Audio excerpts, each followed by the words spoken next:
G'day everyone and welcome to this week's episode of Scale HQ podcast. I have had so much fun putting this week's episode together. My episode interviewee is Alena Smith. She's the general manager of a company called Axial Training. This is not really an episode about education and scaling an education business, although that is sort of the focus and that's what we unpack. From your perspective, I would love for you to hear what actually how a capable general manager thinks. Because lots of you out there are thinking, I'd love to be able to build my business to the stage where I can step back, install management, put in a capable general manager so I've got capacity to just focus on strategic stuff or be an ambassador or just take dividends or whatever. It's a very common aspiration of founders that we support at Scale HQ.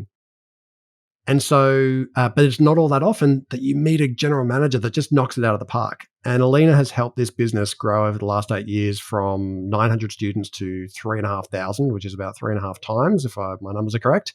That's pretty decent enrollment growth and revenue growth, but she's only had the full-time equivalent staff go from 50 to 100. So the staff have only doubled, but actually the revenue and the student numbers have gone up 3.5 times. Great outcome. She's doing an excellent job in this business.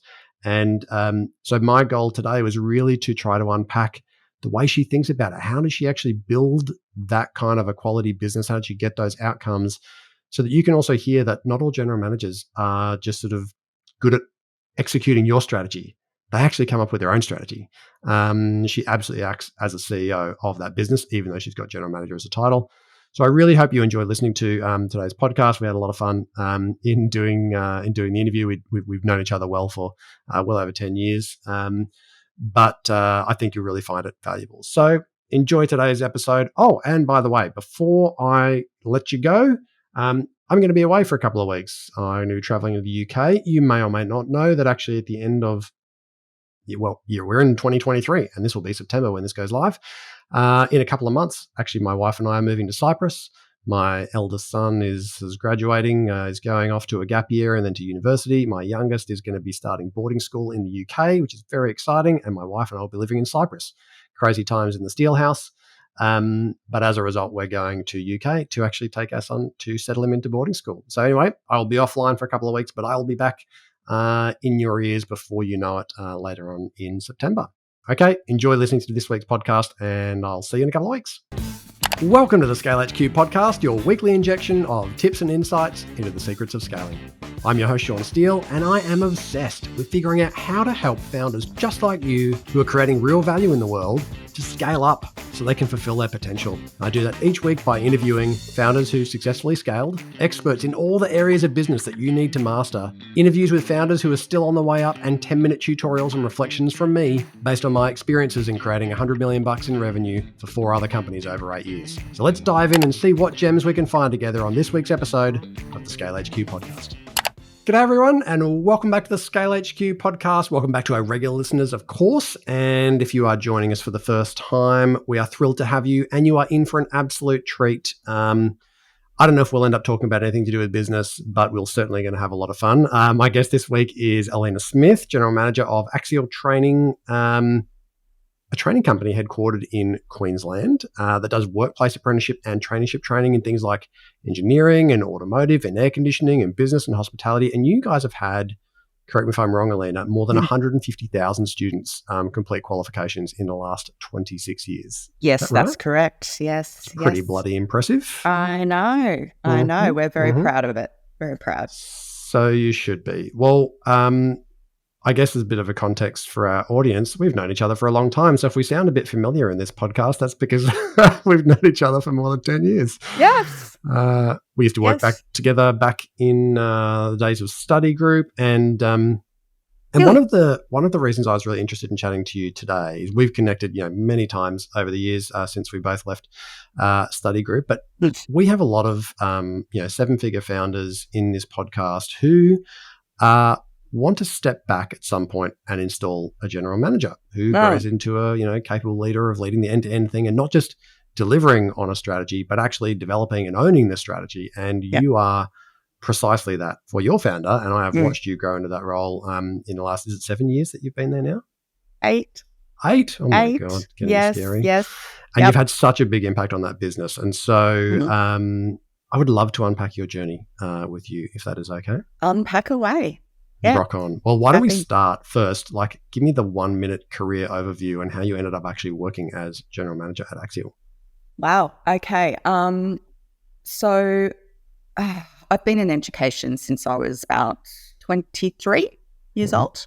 So I won't tell you how many years that is, but had quite a lot of different journeys throughout the education sector. And I guess probably for those first 10 to 15 years, I was really trying to find that thing that I was passionate about, and, it just wasn't gelling.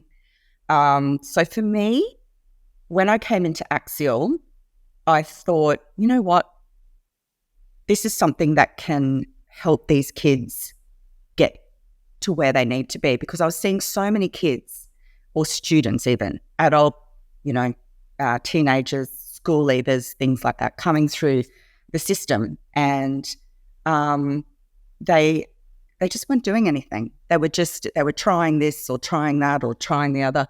And what I found was, how can I help make an impact on steering these kids in the right direction from the get-go? And never thought I'd find that in blue collar, if I'm honest. Didn't think I would find that in blue collar, but I did.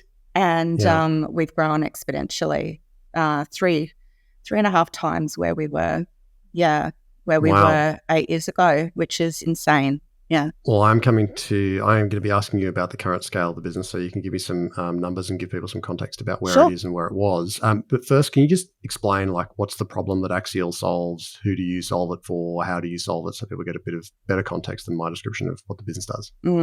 So when I first took over at Axial, we were just an apprenticeships and traineeships provider.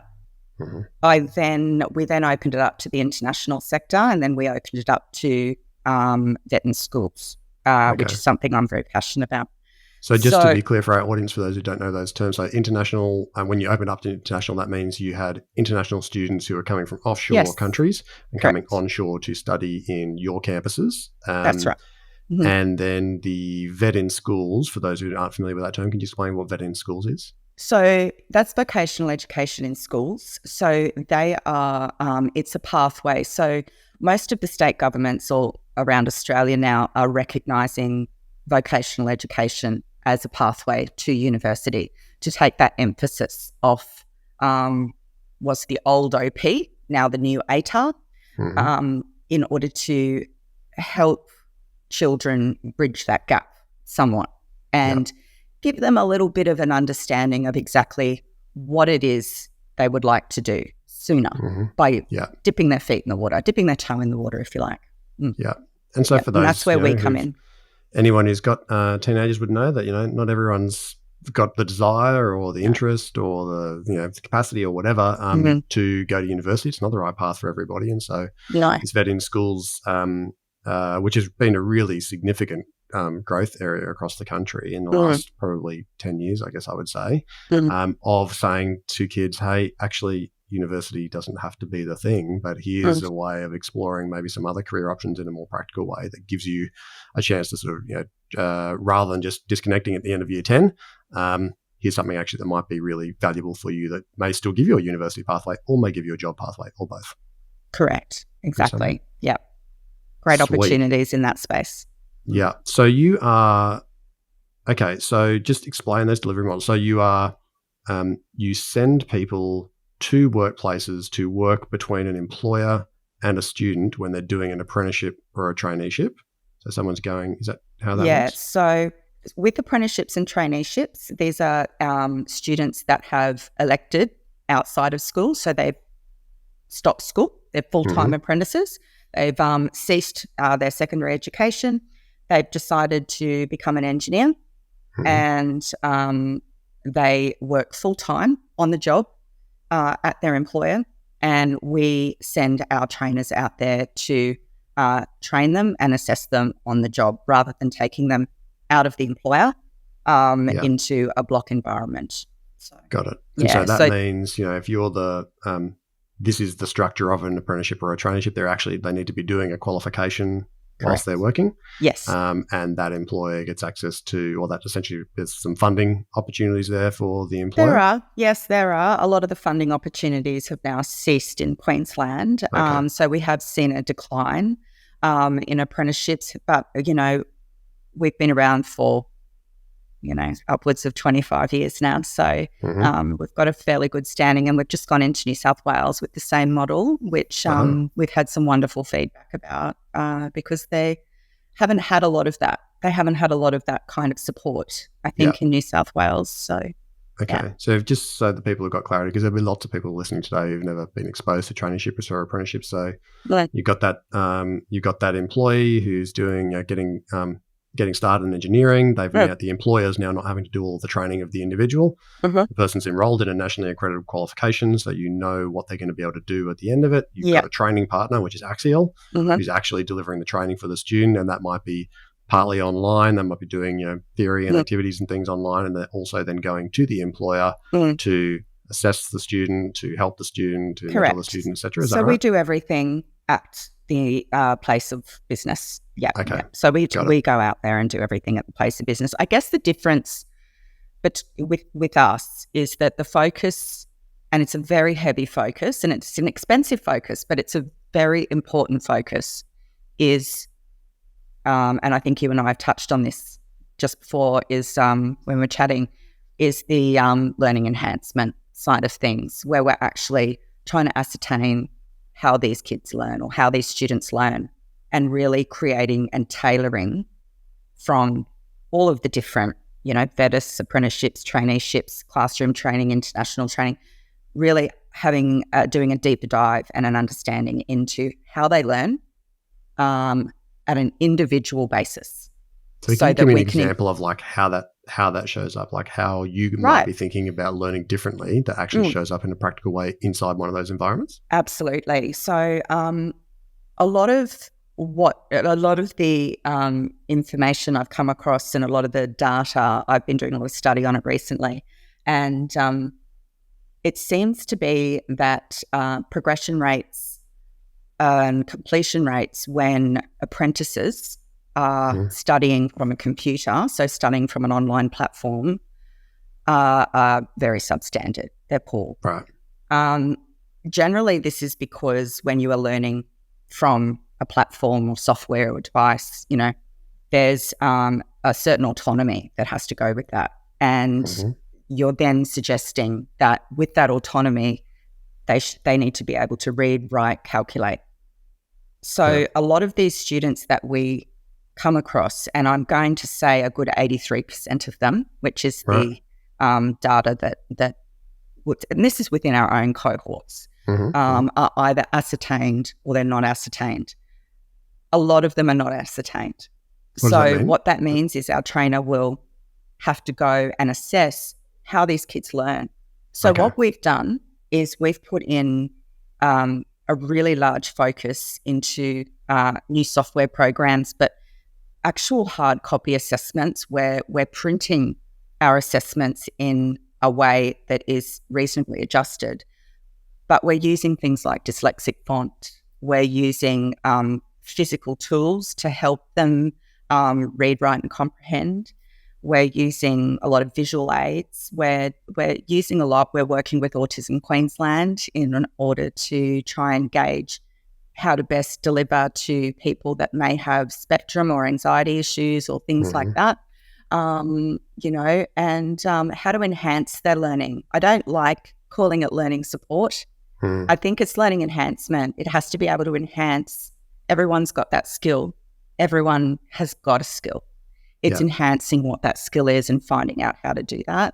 And that's going to be has been my focus probably for the last 18 months solidly, and probably going into the next couple of years, I would say. Yeah. So for those listening who are not in education, one of the things I want you to be thinking about when you're listening to Alena talk about how they are customizing their delivery for the unique nature of the students in which they deal with is going right back to you thinking about your ideal customer profile and how well you actually understand the problem space for your customer and the way that they need to, how do you set that customer up to be a hero using your product or service? How do you set them up to succeed? Because sometimes we fall into the trap of saying, oh, here's a problem, here's a solution, that'll do, now let's just focus on revenue growth. Whereas this is saying, so right. you need to continue to pay attention to actually how your customers are using that product or service. Do you need to optimize the way it's delivered, the way it's provided, the sort of mechanisms? Because sometimes your differentiation actually sits in there. You might be in an industry where you don't really differentiate on the what. Like what you do may actually not be all that different to someone else. And so I imagine, Alena, for you guys, if you're delivering a nationally accredited qualification, there's a lot of people that do nationally accredited qualifications and do apprenticeships. Absolutely. You know, some people might think it's almost a commodity. So then where do you differentiate? You differentiate in the how. If you're in a business where actually there's not a lot of differentiation on what, you have to differentiate on how. And it's actually those small things added up together that produce better outcomes, that build the reputation of the company and the word of mouth and all the other stuff. Absolutely. Do you think that's fair? Absolutely, 100%. And people often talk about, you know, the revenue generating, and Axial is very successful in that regard. However, that's come from the sheer quality that we instill, the leadership team, the staff, the team in general. It's a fantastic team of people. They really are just wonderful, and they've got the same set of values and passion for wanting to see other people succeed. And that is actually genuine. You know, we want to see other companies succeed. You know, we don't want to see, because it affects everyone positively. You know, I want to see all education providers succeed and take on board what underpins that success. You know, really, I think it benefits everybody. It's one thing to say we deliver quality or we're going to differentiate on quality. It's another thing to then get so far into the detail that actually you've built the processes of the business to engineer quality. I remember, now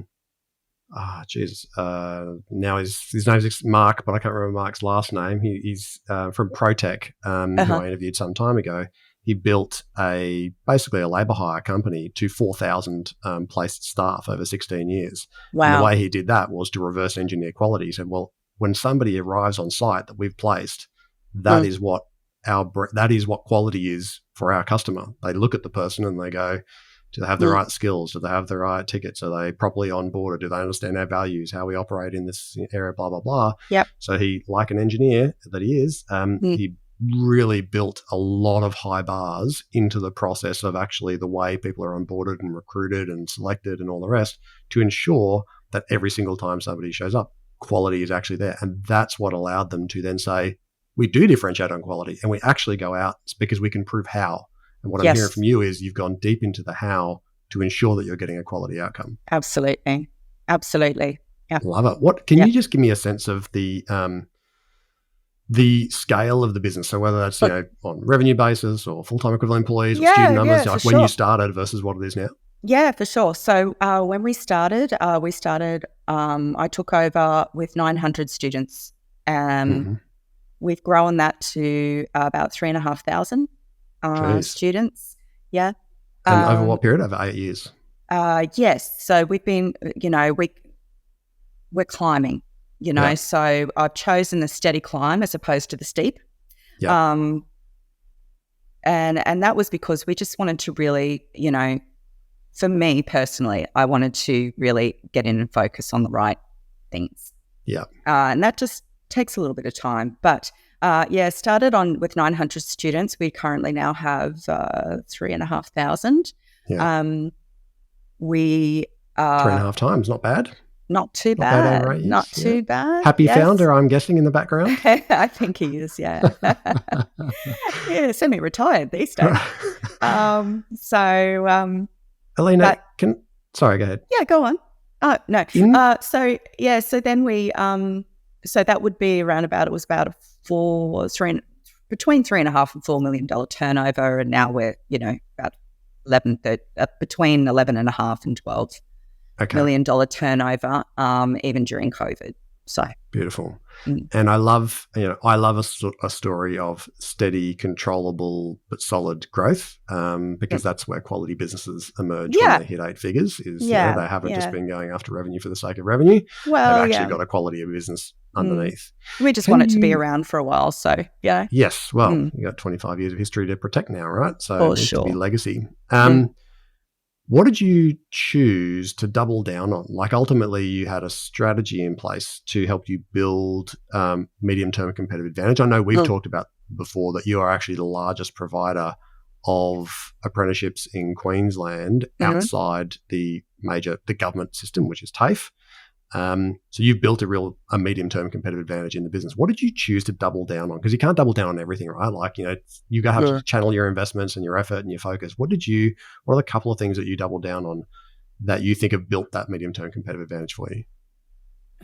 Competitive advantage. So two things.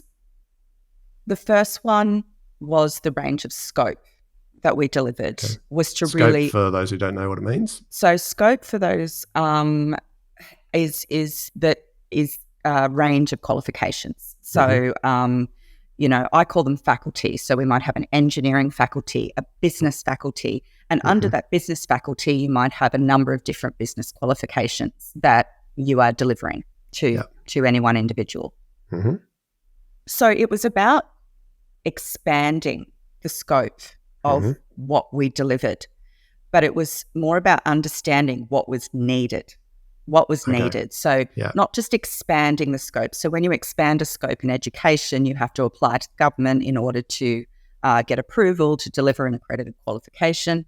So you really have to have, a good business case, essentially. There's a lot of information you need to provide. So for me, when you're going through all of those processes, it's not a case of, we'll just go and get this qualification and offer it to the industry. Well, does the industry really want it? Does the market need it? But more often, is it going to make a difference? So is there, there's so many providers offering, and we talked about this just a minute ago, where it's apples and apples in a lot of cases. So the need to understand scope that was basically products that were acquired in the market. And absolutely. by the way, for those of you, Alena's alluding to it, but in regulated, accredited education, every time you add scope, it's not like a one-off product that you'll just, we'll give it a crack, and then if we don't like it or it's not working, we'll just take it off. It's like you're adding a significant amount of work, and you're adding a significant amount of risk every time you add a product, because you've got lots of auditing and lots of compliance, and it's actually a big decision, and many people go into that decision loosely. And so what you're saying is you really thought carefully about how you expanded your product to ensure that actually it was going to succeed by doing the right very due much diligence so. upfront. And the way the government assess the risk as well is by what you have on the scope and whether you're delivering onshore or to offshore students. So every time you make a decision, the risk profile increases. So product development was therefore a key part of it. What else? Absolutely. Culture. Okay. Culture. That was a huge Did you have maneuver. Did you walk in with a culture that you wanted to build, or talk to me about how that sort of formed part of the strategy and how you thought about it? I think the first 12 months I observed, really. I did a lot of observation, and I knew I had a lot of passion for wanting to make a difference, but it really, I needed to understand if the people that were within the company had the same passion and were on the same journey. So for that reason, I really needed to double down, as you put it, on changing or trying to teach people the how to think positively, how to deliver a really good product, and then fundamentally, were they really passionate about it? When I first walked in there, no one talked to each other. They'd sit right next to each other, and it was almost like just a well-oiled machine that was just, no one had a conversation. No one knew a lot about each other in terms of their personal life. So for me, I'm thinking to myself, wow, I'm spending all of this time with these fantastic people, and I know nothing about them. They know nothing about each other. How does this work? Because for me, I want to know everything about you. I want to know, I want to know everything you're prepared to tell me. And I'm a really keen listener, so, and I want to share that information and really get to know people. Yeah. And that was just hugely missing. That was hugely missing. So a case of people just going through the process rather than really having a good, long, hard think about why. So I really reintroduced the what's, whys and hows into the business, what we were there for, why we were there for, why we were there, and how we were going to execute it, and how specifically I expected them to execute it, you know, because we are in education. Yeah. So if you're going to be in education, it's like anything, you've got to care about it. Yeah. Now, what if I told you that with just 15 minutes of effort, you could find out the top 3 things that are going to hold your business back from scaling in a sustainable way so that you can fulfill its potential and you can enjoy it as much as you deserve to? And what if I told you in that same 15 minutes of effort, you can find out how your business stacks up against thousands of other businesses who've taken the same test so you can actually see how you compare? If that sounds interesting, you need to head straight over to scalehq.com.au/growth score. You're going to complete a short survey and you're going to get back in your inbox a free 9-page report that's going to show you how you stack up versus your peers and where you need to focus to unlock scalability and a greater level of enjoyment in your business. And for a limited time, I'm going to offer you a free 30-minute debrief on the report where myself or one of our Scale HQ founder mentors, who are all experienced CEOs and have scaled successfully, will unpack your specific report with you. We've done hundreds of these, and so we know exactly how to help you get the most out of the insights in there. There's no selling from us, just lots of value for you. Head over to scalehq.com.au/growth score and get your free growth score report right now. You are going to love it. Yeah.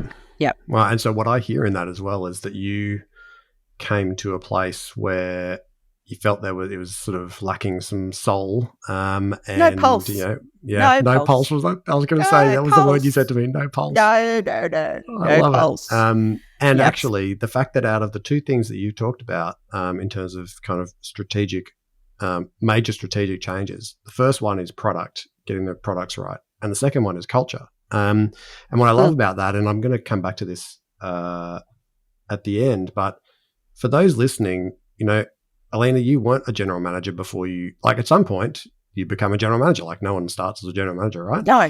But actually, you came from the technical side of the business. You had a strong, like, you know, director of studies, kind of academic, I don't mean university academic, but like a vocationally skilled academic, and then transitioned to a general manager. And so when you hear the attention to detail that's gone into the quality of delivery, that's because I think your founder did not choose a general manager who was just super strong at sales and marketing, was like, okay, they might have also focused on product and then gone, great, let's get going. But actually not had the same level of care, interest, you know, consideration, detail into how we're going to engineer this delivery mechanism to ensure that we have a super, you know, the best, yes, ethical, but also best quality delivery system, because that's actually going to be our growth enabler. And it sounds like what you've done is done that through quality, attention to the process, and culture to ensure that that became something that was imbibed by the business as opposed to just definitely. You can't do it yourself. You know, it's never going to be a one-man show. That's why you've got to give the kudos to the people, 100 of them actually. So we started with 50 odd staff, and we're up to about 100. Got 100 now. Nice. Well, actually, the other thing I love to hear about that is, for those who picked that up, you got 50 staff, and all of a sudden you've only doubled the head count, but now you've actually got 3.5 times the student count. And that's about efficiency, right? Wouldn't you know it though? You know, I met these people 8 years ago, and you know, untapped potential, Sean, untapped potential. And again, it was just taking notice of what these people had to offer. And I've got the most amazing team. They are awesome. You know, not only awesome humans, but awesome operators. We never say that, you know, we never say there's no solution. There is always a solution. We find a way. But they've really, their growth along this journey, because a lot of the leadership team that I chose, that I onboarded myself, I created the leadership team. There wasn't one when I took over. I sort of chose them, if you like, and brought them in and grown them, and they've grown exponentially with the business. And, you know, they're now directors of administration and compliance, directors of sales. They're in their own right, which awesome. I love. I think that's great. One of the things, Alena, that has always struck me about education is, and it's similar in many industries, but not all of them, is that there's never a shortage of opportunity. Actually, it's always the opposite. There is your primary job as a general manager or a leader who's in charge of revenue growth is actually not to get crushed by the weight of opportunities, because you actually have to figure out what to focus on. And it's really difficult because they're just everywhere. You can just see so many places that you could focus. Therefore, you probably would have had to say no to a lot of things during the scaling process, even things that seemed like a great idea. What were some of those that you had to maybe consistently come back to and say no in the scaling process? Yes. In the scaling process, I think one of the biggest things that I said no to was we had an overwhelming amount of people that wanted to go into nursing, so nursing and, setting up a nursing program is no mean feat. And, anybody who is delivers nursing. Big risk, big compliance. It's huge. It's massive. But my thing was, and I vehemently said no, and my reasoning was that I think there are people better suited. I think there are companies better suited out there to deliver that. I didn't believe that was a good fit for Axial. I didn't think that we could do it justice. And that's a big thing, to be able to say no, even though I may have seen, X amount of dollars attached to that, from a purely business bottom line perspective. And there's an enormous capital investment that needs to go into that. That's fine. But could I do it justice? No. The answer was no. And I think to be able to raise your hand and say, look, that's not something that I can get behind, because I don't think we're the right fit for that. And I'm not interested in going out to industry with something that, hand to God, I can't say is delivered at a 5-star level. So that was a hard no from me. If you think about the Jim Collins hedgehog, with, one of the dimensions of the Venn diagram that makes up his hedgehog concept is, what are your people passionate about? Not what could they be passionate about. What are they actually passionate about? And, so fundamentally, like, what are they, and then what can you be the best in the world at? When you look at those two things, you're like, well, I'm looking around. I don't have nursing faculty. It's not our core skill set. We're really good at all these other things. It's a completely different delivery model. And is that what we're going to be the best in the world at? I don't think so. And therefore, let's come back to commercial sounds nice. Yep, I understand there's money, but it's not everything. And we can still scale without chasing every rabbit. Absolutely. And, if you can have the two things, scaling the business with what fits well and what you're good at, then why wouldn't you do that? Because it's also where you end up with a quality business, by the way. If you put your investor lens on, I mean, I saw a lot of education businesses as a buyer when I was looking at their, to your earlier point, their scope, what they're actually delivering. And I would just go, well, that's just weird. Like, okay, they've been a business expert forever, and then now all of a sudden they're in aged care. But like, everything they do is in business. And now all of a sudden it's like, why are you in aged care? Like, that just, couldn't you have done more in business, something more innovative in business, something different in business? You already understand this space. You got skills in this space. Why are you doing aged care? Yeah, we're teaching plumbing and we're teaching childcare. Exactly. Yeah. So I know I've seen it myself, and I think you've got to be able to call yourself out and say, no, I think you got to say no to some stuff. It's the hardest thing too, right? Because you get excited and you can see the opportunities, and if you're growth minded, there's opportunities all over the place, but it's not always the right call. And I actually think that's where the leadership courage, that's also where you get respect from your people, right? Because they can see that you will say no to stuff that is commercially viable and sensible, but actually doesn't fit the heart of the business and make it a quality business. When you were scaling, the reality is that scaling involves some delegation and some trusting of other people. And I remember early conversations with you where you were having to rebuild the learning management system yourself from scratch, like every part of that learning management system in the early days. Indeed. You were all over. You were rebuilding that thing from day one. I'm just wondering, was there a particular role or a particular responsibility that was especially hard for you to let go of? And how did you overcome that? Yes, that was it. Absolutely. When I started creating and realized I couldn't create this great product as well as fix a business, build a business, run a business, and get it to where it needs to be. Look after all of the staff, make sure the students are sorted and really taken care of. That's my real passion, is making sure that the education is, just great. Mm-hmm. And finding different ways, different solutions to deliver that education. As a parent myself, that's something that I learned in my journey with when my children were younger, is that, I want a teacher that cares, So of course the core of the education is the learning management system, which holds all the student data. But the other system is the learning platform, which is what the students learn from. So the learning platform didn't exist.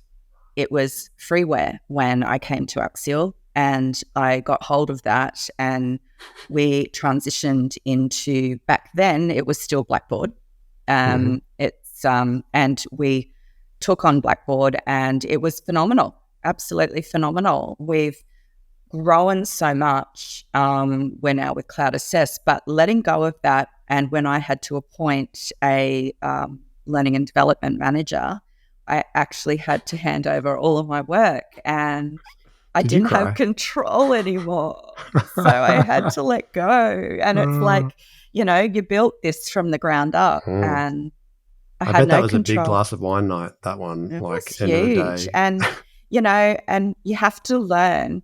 It's like, well, I'm sure you wash up really well or stack the dishwasher really well, but it's like watching my husband try and help me stack the dishwasher, and I go, I wouldn't do it that way, and, and of course I go, but no, he's helping, so let him go. It's the same with this, right? I've got such OCD about it, and then I go, no, there is other ways, and I've got to be open to that. So difficult Amazing. one. What is, if you think about that journey of, building the business 3.5 times over, what is a piece of advice that you commonly hear around scaling that you think is kind of commonly accepted by people, but that you've actually found to be untrue or, not always applicable? Goodness me. Ask me that again. What is a piece of advice that you think about scaling that most people accept as being true, but actually you found to be untrue or doesn't always apply? So many things. Look, I think it's scaling a business. I think, in my experience, this business was an enormous vehicle to scale. There were so many things that were wrong that needed to be made right. There were so many things that needed to be improved upon, and we needed to bring the company into the century we're in now. So it was kind of trying to say that in my nice words. Say that nicely. How do you do that nicely? So we were trying to modernize, and I think, a lot of people were giving me a lot of advice at the time. And one of the pieces of advice that I was given was, because I'm like you, I ask questions. I'm a keen learner, and I learn every day, and I will continue to learn until the day I die. So, that's just something that is ingrained in me. I want to know more. But people would say to me, they would give me advice on how to lead, and, and that, if the business wasn't working, fundamentally it must be the staff and the processes and the policies and everything that underpins that. And so therefore, you've got to, really kind of, weed out the dead wood and, restructure. I'm hearing this word, restructure. And I'm thinking to myself, restructure, being there, right? So I didn't agree. I didn't restructure in the terms that people know of, which is, restructure the company, make people redundant, move them on. It was about almost re-interviewing people and understanding where they fit in the business and what value they can bring to the table. So, we're not a charity. We're not here for you just to do nothing. And yes, there were casualties along the way, absolutely. Yeah. But that word restructure, just such a harsh, cold restructure. We already had a good framework. The execution was wrong. So that was, they had the right idea. The right idea was there. The execution was wrong. So restructuring the staff, restructuring the business, it was about changing tack, changing the execution and seeing, and that's why I mentioned to you earlier, if I had have gone in with that mindset of restructure, highly likely there would be quite a few people in my leadership team that wouldn't be there today. Yeah, because, right. And I would have missed out on, leading an amazing team. What you're saying is if had you just looked at performance and used performance as a criteria to go, you know what, not performing, time for them to go, let's just do a big sweep out of everyone who's underperforming. And you're like, no, actually, I see there's potential in this business, but we may not have the right people in the right seats. We may not truly understand actually where they best fit and where they can create value. So let's figure out actually this asset that we have. Let's make the most of it. And yes, that doesn't mean everybody stays on the bus, but let's not default to actually, even though it's a really hard thing to do, right? Like anyone who's done restructures, and I've done, sadly, quite a few of them, they're bloody difficult as the leader. They're difficult for the people. They're not fun, but also they are an easy way out, if that makes sense, because it's like, I'll just get rid of the problem and I'll start with a new set and everything will be fine. But you're like, well, actually, you just got to do the hard work, and maybe there's some potential here. Okay, that's super interesting. Yeah. Given the journey that you've been on with Axial, if you could go back in time to the start and leave a note for yourself, what would it say? Slow down, woman. Yeah, slow down. I was like a bull at a gate. I wanted to fix everything yesterday. And I was working enormous hours, and I've been seeing a lot of CEOs on LinkedIn that are now writing about burnout, actually. And it's real. It really is real, because you really do put your heart and soul into everything because you care. You care so much about the final outcome. And you're not doing it necessarily for everybody around you. You're doing it because you need to be proud of what it is you're doing. You need to be able to stand by it. You need to be able to say, I succeeded at this and I made it better. And I made, for me, my driver is making the lives of others better. So if I know that I've done that, that's the pinnacle for me. So if I could send a note to myself back then, it would be slow down, woman, because, you really, those first 2 years, I really drove myself into the ground, and I burnt out from working, 6-7 days a week, and got very addicted to my laptop and my spreadsheets and, my EBIT. And my this and my that and my org charts. And it was almost like an obsession, of trying to just get it right. And I think the biggest thing for a lot of CEOs, irrespective of what industry you're in, is you're never going to get it perfect. That's the beauty of it. So you've got to be able to go, am I happy with how things are in the moment? Yes, no, maybe, and what do I do about that? To go even one step further than that, and I think I've probably said this some time ago on the podcast before, like I have been very fortunate to be around a lot of very successful CEOs, and I'm sad to say that there is an absolutely mammoth percentage of them who have convinced themselves that they are working themselves so hard and doing all these extra hours. They're never home. They don't have a relationship with their kids and their wife and all the rest, and or their partner. And why? Because they've told themselves, "I'm doing this for you guys. I'm doing this so we can have a better life. I'm doing this so we can spend time together in the future." And you're thinking from the outside, you're not even going to have these people in your life in 5 years' time because you're completely ignoring them. Like your health, you're not going to have a body to enjoy it in because your health's absolutely toast. Mm-hmm. You're going to turn around and it's going to be tumbleweeds, and they're going to go, where were you 5 years ago when actually we wanted a bit of time with you? And that's easy to say, and I know it's hard to do, but if you find yourself trapped in that lie that you're doing it for somebody else, that's probably not the reality. That's probably not what they want from you. They probably don't care about the money. They actually just want the time with you. And it's a hard thing, I think, for every leader to grapple with, because you're so motivated to make the thing succeed, but actually you got to take care of you and your relationships too. Absolutely. And I think there's a lot to be said about self-care, and self-care to be able to work at that level, because in order to give back, you've got to be okay in yourself. So it's a really big thing. I've got we're close to time, and I've got a question I really want to ask you. If you could only take one lesson or experience perhaps into the future, into your next CEO role, so whether that's continued growth of Axial or a different challenge or whatever it is, from your time in scaling Axial, what would you take with you? The one lesson. Or the one experience, could be could have been a super valuable experience that you've had that actually might have even been crap, but actually you would never replace it. Look,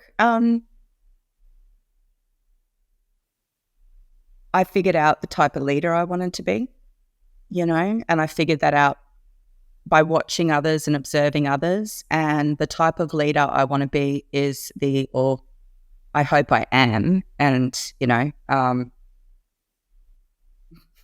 but I'd like to be able to take that leadership style and make a difference in other companies and the lives of others as well.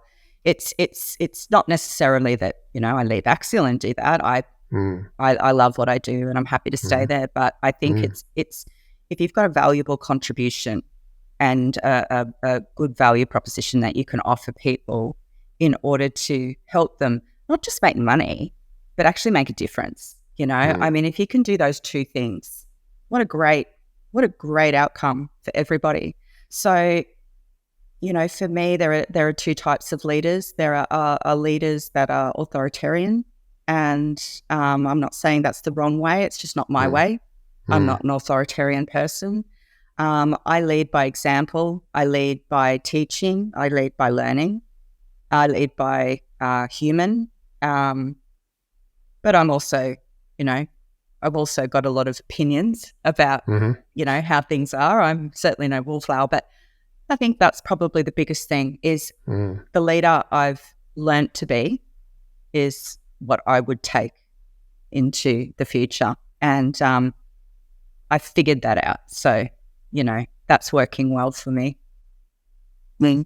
Alena, thank you so much for our time together today. For those who are listening, and I know so many founders that desire at some point to be able to install a quality general manager into their business, and it's the biggest risk for them, right? Like it's a huge, it's a huge sort of succeed or fail. It's a big risk, like it's a lot of money, but it's also a big risk because, you're going to invest a lot in that person and probably could be a while before you really know whether they can actually deliver and can they pick up any of the strategy piece or where do they sort of default their time to, blah, blah, blah.